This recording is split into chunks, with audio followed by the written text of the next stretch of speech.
The Caldraxian War had ravaged 3 star systems before the ceasefire finally held. In the aftermath, Brody established a small medical outpost on the frontier world of the Sara 7, treating refugees from a dozen species who had nowhere else to go. The crystalline forests around his prefab clinic hummed with an eerie bioluminescence each night. But Brody had grown accustomed to the alien beauty. He never expected to see a dragon. The creature descended from the violet sky like a falling star, scales shimmering with colors that didn't exist in human spectrum. She was massive, easily 50 meters from snout to tail, yet moved with desperate grace. As she landed in the clearing outside his clinic, in her talons, she carried something small and broken. Brody stepped outside, his hand instinctively moving to the plasma pistol at his hip, then freezing. The dragon's eyes, ancient, intelligent, swimming with grief, locked onto his. She lowered her enormous head and placed the bundle on the ground with impossible gentleness. A hatchling, no larger than a human child, its translucent scales flickering between gold and ash gray. One wing bent at an unnatural angle. A gaping wound across its flank, leaking iridescent blood that steamed in the cool air. The mother dragon made a sound, not a roar, but something closer to a whimper. She nudged the hatchling toward Brody, then backed away, her body language unmistakable. "Help. I'm not a veterinarian," Brody said aloud, though he knew she might not understand standard. "I've never treated anything like." The dragon's eyes narrowed. Smoke curled from her nostrils. The message was clear. "Try anyway." Brody's community crackled to life. "Brody, this is Arabella at command. We're picking up massive energy signatures in your sector. What's your status?" He tapped his earpiece, eyes never leaving the mother dragon. "Bella, I need you to access the xenobiology database. Everything we have on Caldraxian dragons, physiology, biochemistry, anything. Dragons? Brody, those things are myth. The Caldraxians worship them, sure, but nobody's ever actually. I'm looking at one right now, and her baby is dying." There was a pause. "I'm sending the data. But Brody, regulations are clear. We don't have authorization to treat indigenous megafauna, especially not. Regulations can wait. Send everything."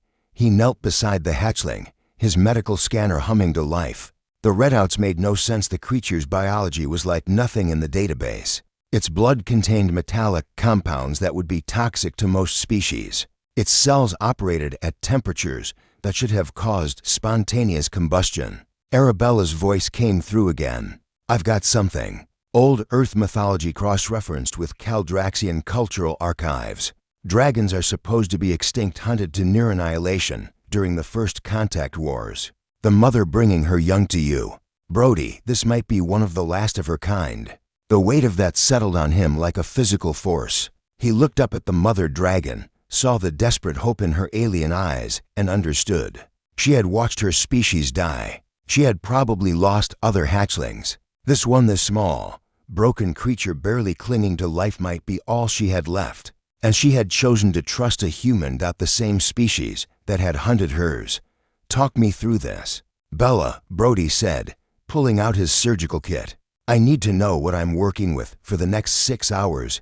Arabella became his lifeline. She hacked into restricted xenobiology archives, cross-referenced ancient Caldraxian texts, even contacted a retired xenozoologist on Earth who thought she was insane, until Brody sent her a live feed. Together, they improvised the wing-needed setting, but the bones were crystalline structures that healed through bioelectric stimulation.